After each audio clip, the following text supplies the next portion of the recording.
mean, it literally came back Travis County Sheriff's Office. Yeah. I would answer to.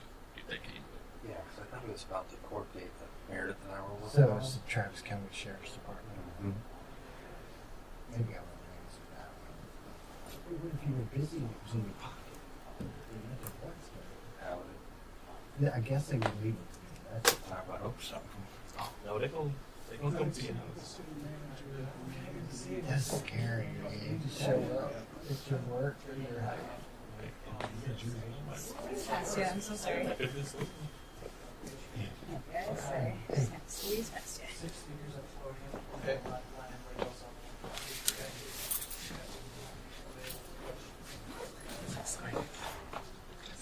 Boring.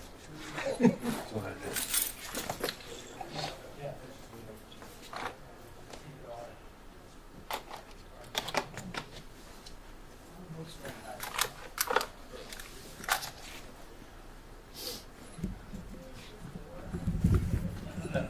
Is that white board still in here?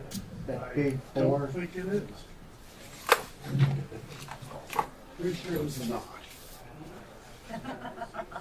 They used to keep it behind a curtain. That's somebody got it. No. Well, Father, I make no decisions here. You said yes. No, I do not. It's late.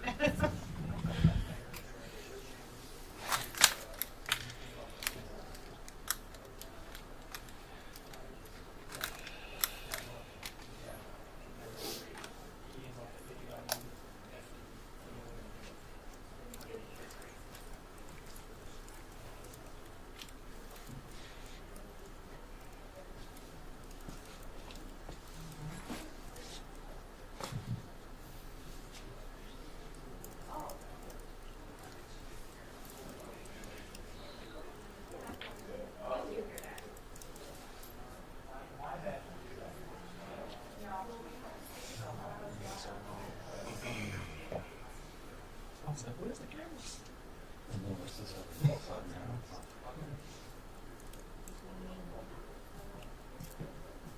We'll be going just a little bit better, so we can on one of our speakers. Yeah, maybe on one speaker.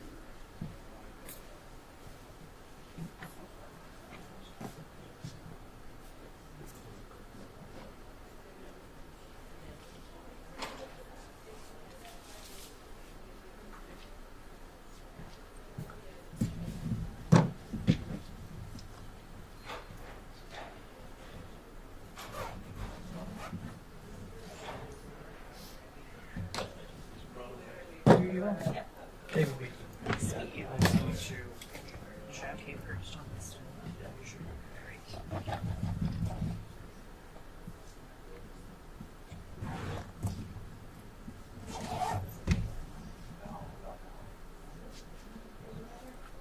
Not today or this week. You never know. We've got our national service here that they want to ask questions about the forecast for the winter. Yeah. They are projecting a warmer, drier winter because we're in a lot Right. pattern, but we were in a lot pattern a few years ago. For storm seasons. It doesn't guarantee that storms won't happen. Right. But yeah, Which is an annual. we do this for all the seasons. Yeah, we do them for severe weather and flooding kind of combos. We do it in March or April. We do one for wildfire in May. Okay. And summer in June. Before it gets really cold.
all. Everybody good? Hi. Sorry to keep you all waiting. Yeah, no problem. You doing all right? Glad you're here. Mr. Mayor, when you're ready, I'll give you 5. Okay, let's get everybody in here and see how we look.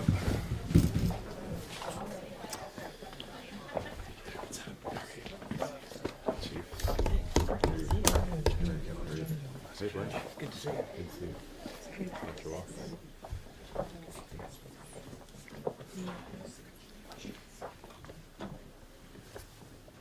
Why don't a few of you come over on this side? If you're not in front of the blue curtain, we will not see you. So we'll know who doesn't want to be seen. Come on in, manager.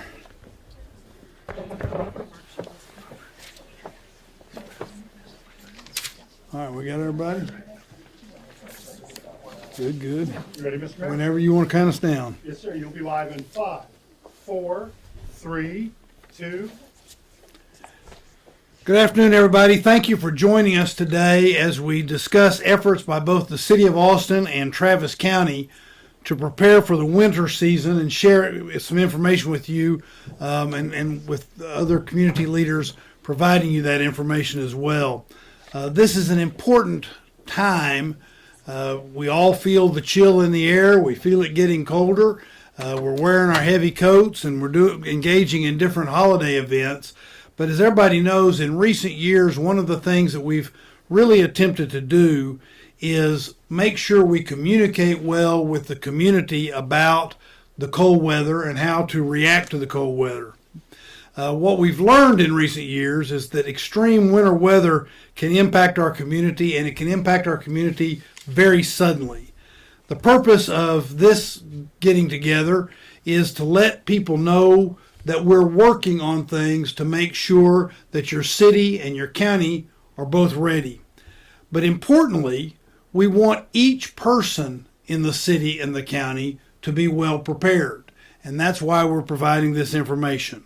We want everyone to take steps right now, take the time to be ready for when extreme weather conditions hit us and storms hit Central Texas this winter. Being prepared looks different for everyone. Not everything is the same in every household or with every family or with every person. Your situation is unique to you, but we want everyone to prepare now. And I know I'm saying that over and over again, but it can't be said enough. We need everyone to be prepared so that you're ready when the time comes.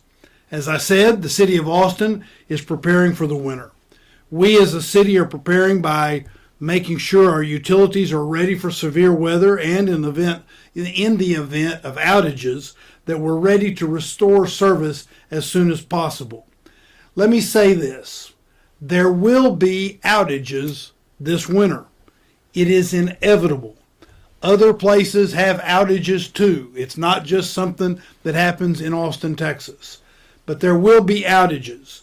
We are preparing to make sure that there are as few as is humanly possible, and when there are outages, we can restore power as fast as is humanly possible.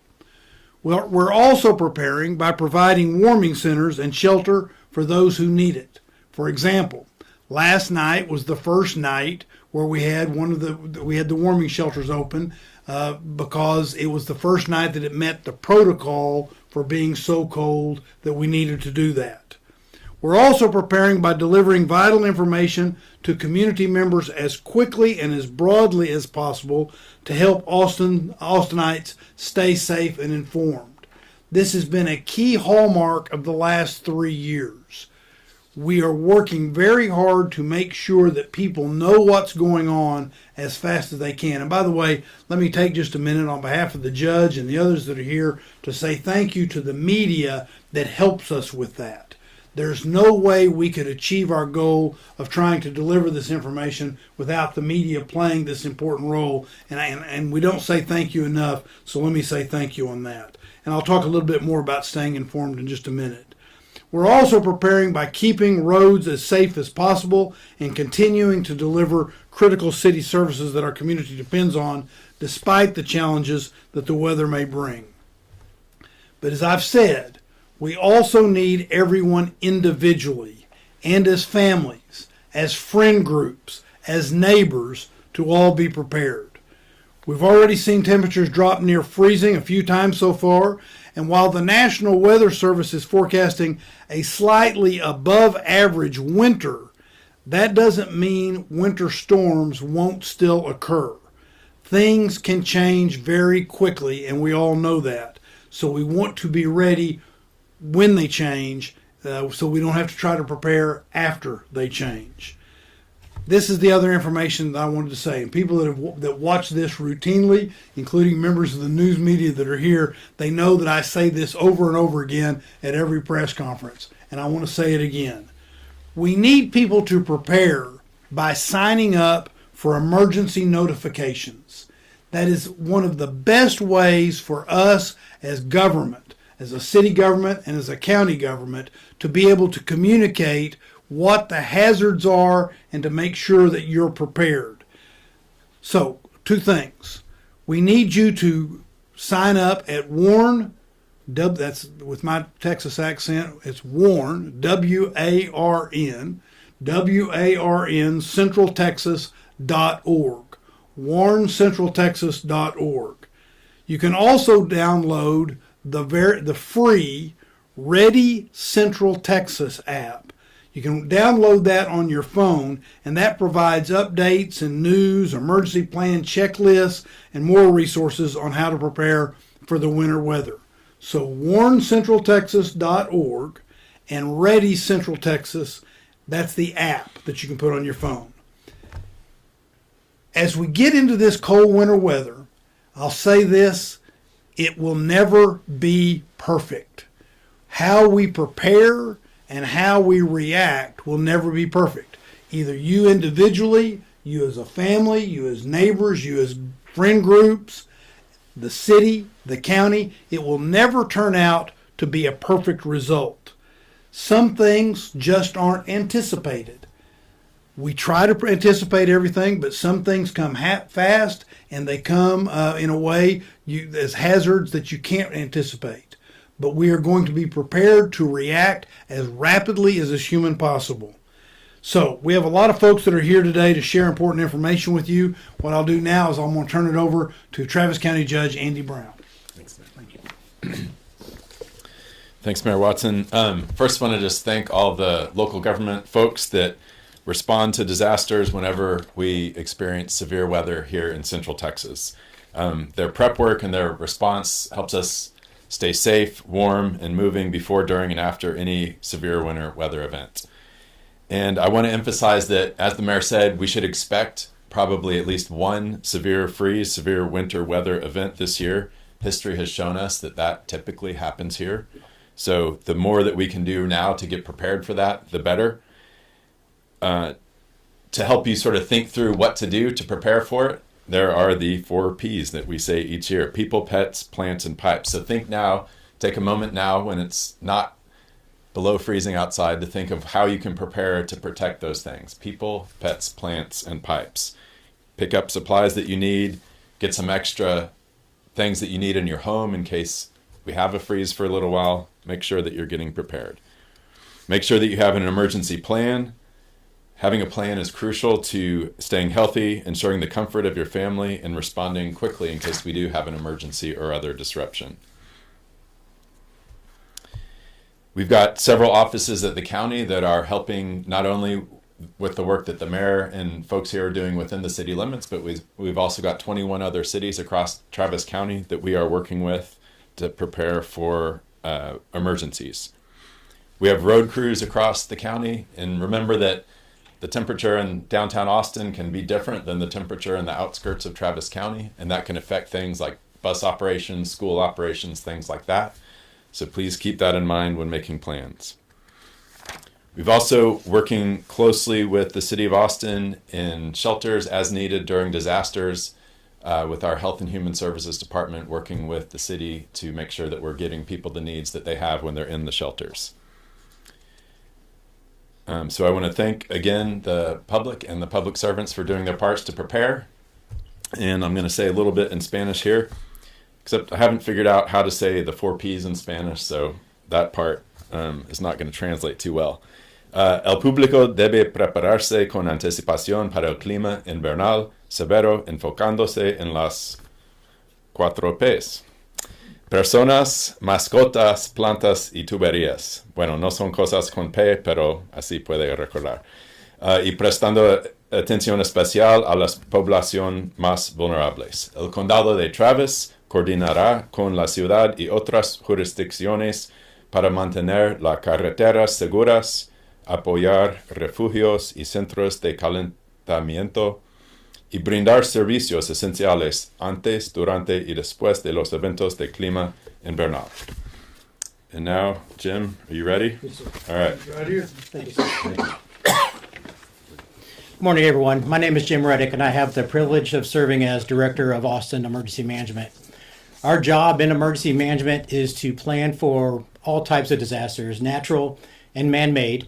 And we do that by reviewing all the different standard or SOPs and plans from all the different departments, as well as our partner agencies, to establish a unity of effort. We are establishing one plan that reflects all the different efforts so we can have everyone working towards the same goals, which we communicate with you. So our mission is, as one city, one community, to have one plan that we're all going to use and communicate with each other. And so, like the judge said, we have our plan, our whole entire community plan. We need you to develop a plan that's focusing on your home, your family, your house of worship, your business. So we're all, again, working towards the same goals with the same realistic expectations, so we can get through anything that comes our way. I do want to piggyback on what the judge and the mayor said in terms of you're a part of this team, right? So it's public, private, not-for-profit, higher education, military, the faith community, and you, right? The homeowner, the neighbors in our community. And so we rely on you to take steps to be prepared by knowing what the plan says, by having a kit that you can grab at a moment's notice, because you never know when that disaster is going to strike. We're talking about winter weather, but that doesn't mean that wildfire season is over. So again, being prepared for anything that comes our way. We want to make sure that you know and look out for your neighbors. That in and of itself, that small act of getting to know your neighbors and checking on them during a disaster can literally save lives. There are so many examples of disasters throughout the nation where a neighbor helped someone who was in need and they got them out of that vulnerable area. And so we ask that you too get to know your neighbors and look out for them during disasters. And then finally, stay informed, right? So we give you the plans. We give you the information that you can use to be prepared. But it's also not a one-way street. We ask for you to give us information before, during, and after an incident as well, because you're out in the community, whereas we may be in the Emergency Operations Center. The more that you can help us inform our plans, inform us of real-time activities and updates throughout an incident, that helps us improve our response. That overall response together as a community. I do want to piggyback on what the mayor said in terms of preparedness looks different for everybody. There's a quote that I really use a lot when I'm developing plans and the emergency management team is developing plans. And it comes from Damian Barr, who essentially says, we're all in the same storm, but we're not all in the same boat. So we may have folks in the community who are on super yachts, and we may have folks in the community who have one oar. And so we want to make sure that we're meeting the needs of the entire community. And so for those in our community who are resilient but in vulnerable circumstances, we do have that assistance that they need to get out of the cold. Whether it's a warming center at a rec center or at a library, those are open during business hours. And if you want the locations of those and the times of those, just go to austintexas.gov/alerts and you'll be able to get that information. But also, if the temperatures reach a certain threshold, like we saw last night, then there will be cold weather shelters, right? And that's when the homeless office is able to bring in folks who again, need that assistance and get them in the warmth to really save lives. Because whether it's cold injury or fatalities, that's something that we want to prevent.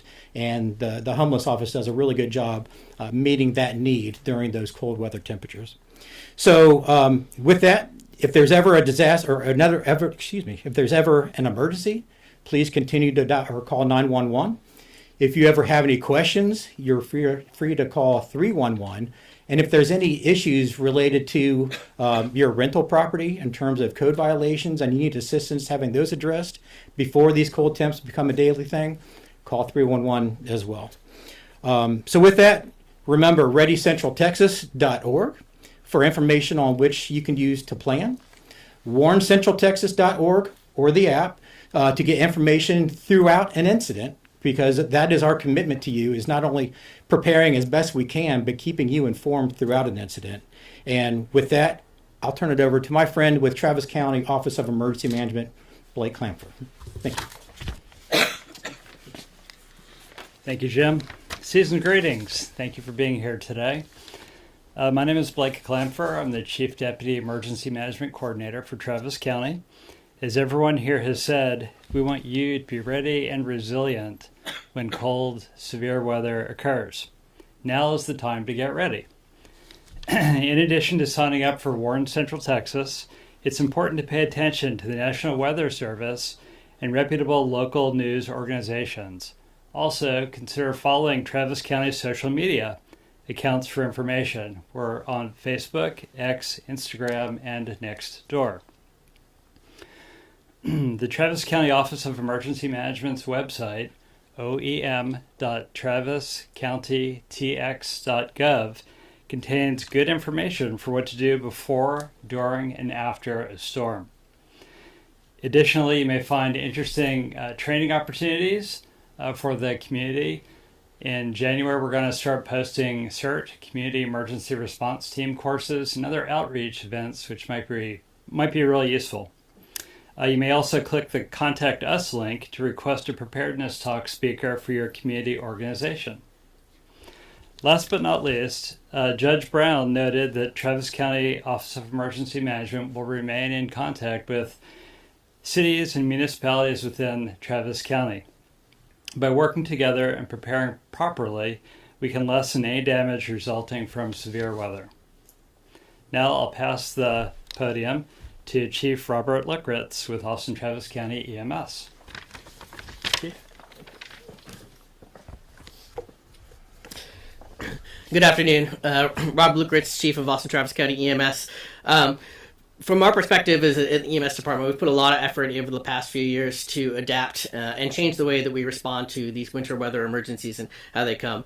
As always, we will continue to respond to 911 calls regardless of what the weather might be. But the way that we do it might change a little bit as we recognize the changing conditions that we might be encountering as well as the weather that we might be encountering.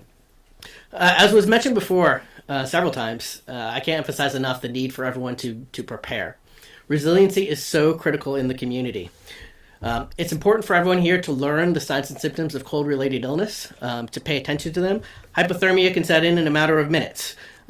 If you are out in the cold, be sure to dress in layers and recognize not only the temperature that you're facing in terms of cold, but also recognizing the times that you might sweat under your clothes. And when you take your jackets off and clothes off, and the weather you're facing, that again can cause hypothermia. So dress in layers and be prepared to both don and doff your clothes as necessary.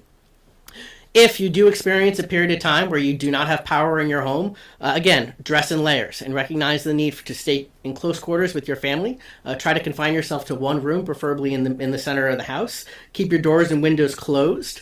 But also recognize that be very cautious in using alternative methods for heating your home. I'm sure that the Austin Fire Department will be speaking to this in a minute, but in regards of ovens and other things. Also know the signs and symptoms of carbon monoxide poisoning. To recognize the lethargy that you might experience and be prepared to care for one another.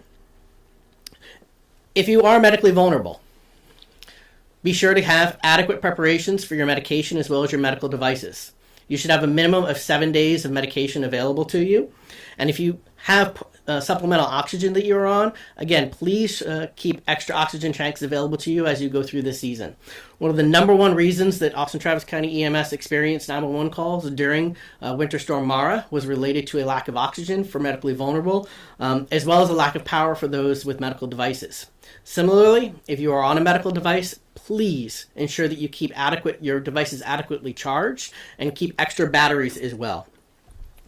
In anticipation of the cold weather, we're also preparing ourselves and our fleet for that type of emergencies. We have additional equipment that we have secured over the past few years to ensure that we can continue to respond regardless of the conditions that we experience. And we also have the capacity to modify our guidelines.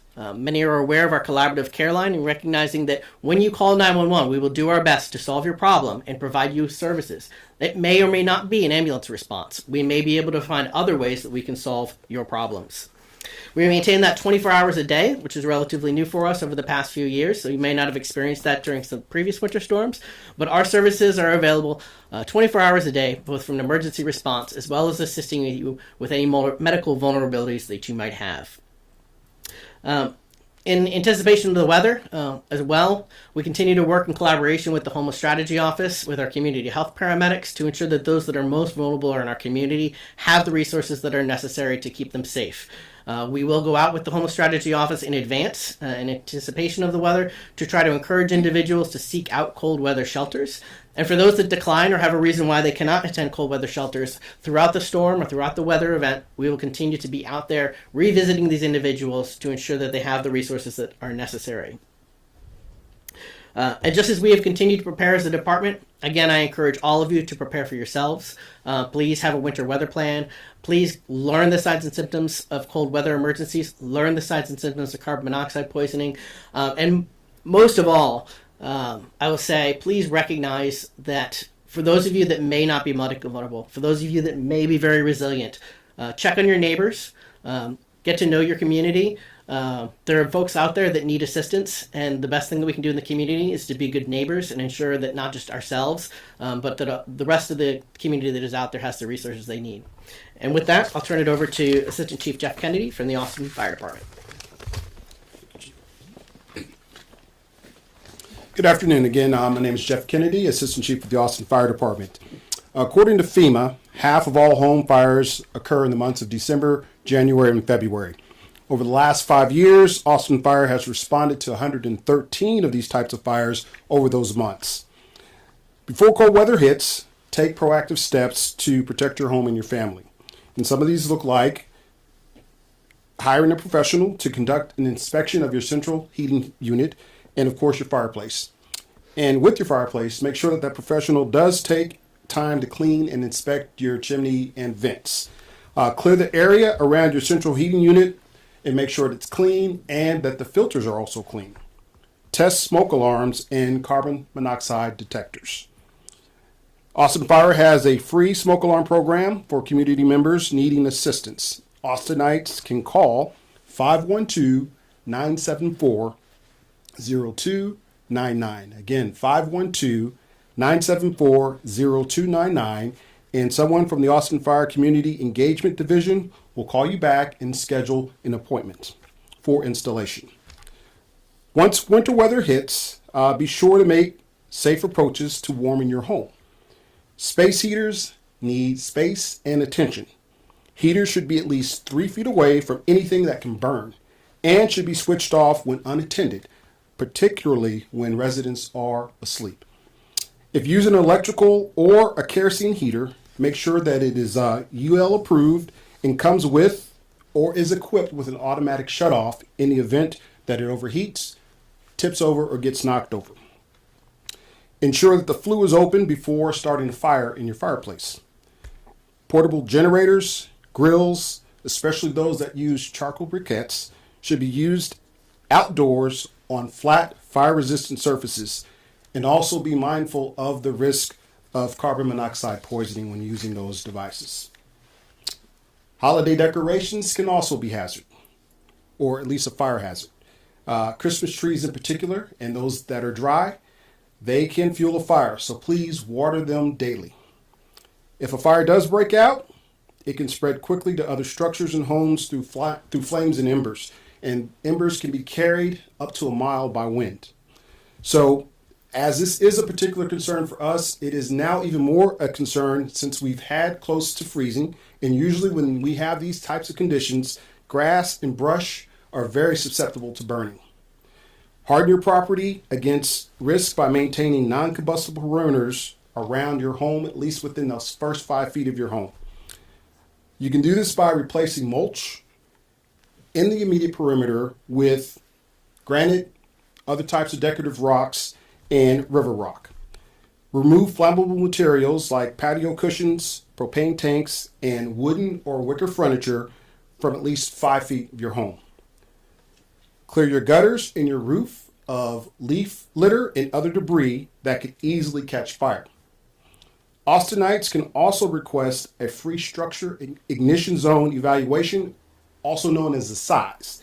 And what happens here is an advisor will walk the exterior of your property with you and will provide you personalized guidance and additional steps on how you can protect your home from fire. We have long summers in Central Texas, but when winter comes, it often hits hard. Austin Fire 2 is equipped and ready as far as our apparatus and preparation are concerned. We have tire chains, we have winter weather fuel, and things that will make us available to be available to you, our community. But we also encourage everyone to take steps to avoid putting yourselves in harm's way. And as always, please remain weather aware. And with that, I'll turn it back over to Mayor Watson. Thanks, Chief. As you can see, we have a number of people here from various departments in the city and the county to answer any specific questions you might have. We're also joined, I want to point out, by the city manager, T.C. Broadnax. So we'll now open it up for questions if anybody's got questions. Can you guys talk about the activation of the shelter last night and how many folks stayed there? Yeah, he's right there. I'll tell you that. Yeah. Okay, you got it. Good afternoon. Chris Anderson, I'm the Deputy Director at Austin Homeless Strategies and Operations. Last night for our activation, we had 143 individuals that came to the embarkation center that were placed into cold weather shelter last night. We also had 2 families that came in as well and were also placed into hotels last night. How do you go about getting the message out, spreading the word on that? So every day during the cold weather, every day during the cold weather season, we assess whether or not we're going to make an activation in the days and the day of every morning. And so typically once we make a decision for activation, there is a coordinated messaging response that goes out in the morning starting around 9 a.m. to 10 a.m. And so that's where we are putting out press releases. That's where we're sending the text notifications to individuals that are part of the text notification system that some of the other leaders here were talking about as being important to enroll in, just to get the word out to as many individuals that would be using the services as well as providers in the community as well. And mention those that are living homeless that can receive text specifically. Right. So the people experiencing homelessness, we encourage all of those folks that to sign up for this text notification system because it'll give them specific directions on how to get to embarkation, including bus routes, the time of the embarkation enrollment period so people can get into the shelters. And so we will be sending those out every day when there is an activation throughout our community. And then there's about 5,000 people, as I understand it, signed up for that specific notification. In addition to that, the Homeless Strategy and Operations Office is making some specific person-to-person contact at different encampments and places where known places where people might be living. And in addition, you've also heard about how there's direct contact by our public safety officials with folks, also letting them know about the best way to make contact and be able to be in one of the warming shelters.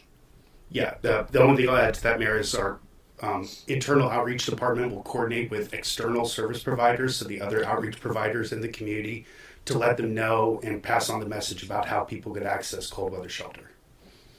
Good job. Thank you. Thanks, sir. Other questions? Yes. What's the risk of actual winter weather coming up these next couple weeks? Is it more, weather forecast issues, or are we worried more about wildfire potential? Well, we're always worried about wildfire potential, and we're particularly worried about wildfire potential, as has been pointed out, when you see the dew point dropping and it's drier. One of the things that happens with winter weather is you have periods of time where it's even drier. So just because it's cooler doesn't mean we are in a situation where it's necessarily less chance of a wildfire. It was just a couple of weeks ago, it feels like, we were holding a press event where we were again warning people about wildfire. In addition to that, we worry maybe more about it because, as has also been pointed out by the fire chief, you have a situation where in order to warm themselves, people are in situations where they utilize means to warm themselves that could result in there being fires. And I'll say two things about that. One is, please heed the warning that the chief gave you about making sure that your equipment works well. Make sure you're not moving things that seem like they would warm the house, but they actually, charcoal. You don't want to bring a charcoal grill into the house. You don't want to bring portable generators into the house. You want those outside, away from the house, on flat surfaces, because they can also cause fires. The other thing I want to say about that is, we say this pretty much every time we have a wildfire meeting like this, and that is that embers can travel up to a mile, sometimes a little more than a mile. And what that means is that you may you may be in a situation where you don't know that you're at a wildfire risk, but you don't know you're putting others at a wildfire risk. But those embers can travel, and that will cause wildfire. Now, with regard to the winter weather, I'm going to let Jim come up and correct me if I say something wrong here. Do it nicely, though, if you want to do that. But most of what we're going to deal with in the next couple of weeks is, as you've indicated, and that is we need to watch what the National Weather Service is telling us is going to happen. But that's also why it's so very important that people sign up for notifications. We're going to all watch our newscasts and the weather that we see on the newscasts. We're going to pay attention that way. But if we can get in touch with people because you have signed up at warncentraltexas.org and you have the app, it is the best way for us to be able to communicate immediate needs. You want to add anything? Absolutely. So everything that the mayor says is spot on, always. That was a good answer. Thank you, sir. So I can tell you, as an emergency manager, I don't necessarily pay attention to seasonal forecasts or El Nino or not La Nino. I'm just planning for that next incident, which could very well occur, even during a season where it's not forecasted to be much of a threat. So we're always planning for that next thing. We're always maintaining that forward-leaning posture, always continuously working with our partners, working on our plans, and then training and exercises. So that's our stance moving forward. As far as a forecast for the next couple of weeks, if there's no objections, I'd like to introduce you to Jason Runyon. He's one of the gentlemen from the National Weather Service who works behind the scenes and gives us the information that we need, again, leading up to and during a weather event. So, Jason. Real good idea. Thank you, sir. Thank you, Jim. I'm Jason Runyon, the Warning Coordination Meteorologist for the National Weather Service Austin San Antonio Forecast Office. As the mayor alluded to and Jim alluded to, while our seasonal forecast calls for warmer than normal conditions and drier than normal conditions, we want to point out that we can always get high impact winter storms even when we have a seasonal forecast like that. And we have seen that in our history where we've had conditions that are warmer than normal and drier than normal throughout the entire winter, but we've had winter storms, high impact winter storms mixed in that. I also like to point citizens out to a preparedness site that we have called our Weather Ready Nation website. You can find more information on that at weather.gov/WRN for Weather Ready Nation. Some great tips. Some of these tips have been pointed out this afternoon, with respect to preparing for winter storms, preparing your vehicles for winter storms, your homes, as well as fire weather tips, flooding tips, severe weather season tips, and even hurricane tips. So I'd point all of our residents to that website. With respect to the forecast the next few weeks, we're actually going to trend a little bit warmer over the next 7 to 14 days. It's actually looking like a fairly warm Christmas here. But typically in this area of Texas, our high impact winter storms usually occur in the months of January and February. So we want to pay attention to the weather forecast as we move in to the peak of our winter season. And as the mayor alluded to in his remarks, the weather can change very, very quickly here in this area of Texas. It's one of the most challenging hazards to forecast down in this area is winter weather, because a degree or two in the temperature can make all the difference between a cold rain and a big ice storm. So stay weather aware as we head into the peak of the winter season. Follow trusted sources. There's a lot of weather information out there on social media, a lot of good information, a lot of inaccurate information. Follow us at weather.gov/Austin. Sign up for warmcentraltexas.org and follow your local TV meteorologist here in town. Some of the best ones that I've ever worked with are here in the Austin area.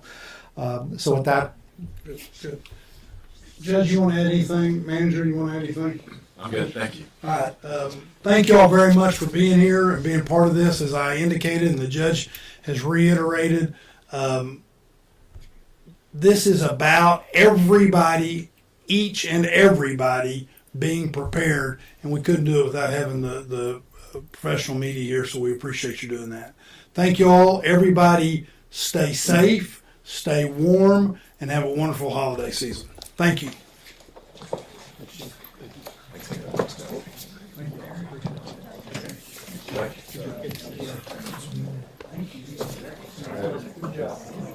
appreciate you here. Hey, sorry.